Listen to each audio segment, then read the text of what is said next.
నువ్వు వైఎస్ఆర్ కాంగ్రెస్ పార్టీలో సీట్లు నాకు గన్నవరం గుడివాడ సీట్లు లేవంట. చూడండి, నేను ప్రెస్ చూపిస్తాను మీకు. మొత్తం జిల్లాలో చంద్రబాబు నాయుడు లోకేష్ నాయుడు చెప్పే మాట గుడివాడ గన్నవరం బాగా తప్పుగా చెడిపోయినాయి అని చెప్పని అభ్యర్థులు కూడా మార్చుకుంటానని చెప్పి చెప్తున్నాడని అందరూ చెప్తున్నారు. టీడీపీ నాయకులే చెప్తున్నారు.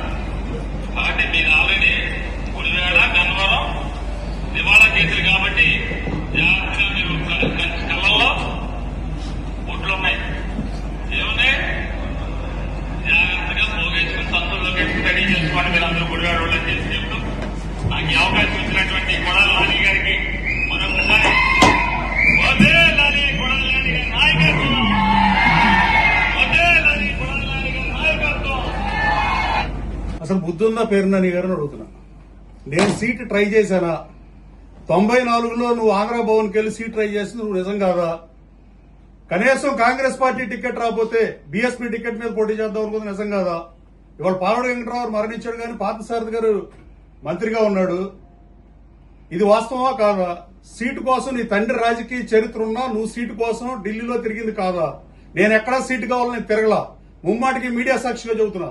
నన్ను గన్నవరంలో నేను నాలుగు లైన్ పోటీ చేశాను. ఇలాగ నాకు బందరే కావాలని కూర్చోవాలి. నేను బందర్ బ్రిటిష్ వాళ్ళ టైంలో అభివృద్ధి చేస్తే నీకు మంత్రి ఇస్తే నువ్వేం చేసావని అడుగుతున్నా. నువ్వు చేసిన దిక్కుమాలిన పనులు హెచ్సిఎల్ నా కాన్షియన్స్ నుండి హెచ్సిఎల్ లో ఉన్న సిఎస్ఆర్ ఫండ్స్ తీసుకెళ్లి డెవలప్ చేస్తాం మంత్రిగా నీకు తగ్గుతుందని అడుగుతున్నా. నేను దివాళా తీసింది ఎవరో? అసలు ఆస్తులు ఎవరికి ఎక్కడ ఉన్నాయి? మైనేతలోకి వెళ్తే ఎవడాస్తి ఏంటో తెలుస్తుంది. మేము ట్యాక్సులు కట్టి 100 కోట్ల ట్యాక్సులు కట్టా. ఇవన్నెందుకు కడకు నీకు 2018 ఏప్రిల్ 18వ తారీఖున నీకు హైదరాబాద్ లో డబ్బులు ఇచ్చా. జగన్మోహన్ రెడ్డి పాదయాత్ర డబ్బులు లేకపోతే నువ్వు ఒక స్టోరీ చెప్పావు. ఒక స్థలం తక్కువ వస్తుంది, కొంచెం మీరు డబ్బులు ఇస్తే వెంటనే అమ్ముకుని మీ డబ్బులు మీకు ఇస్తానని చెప్పావు.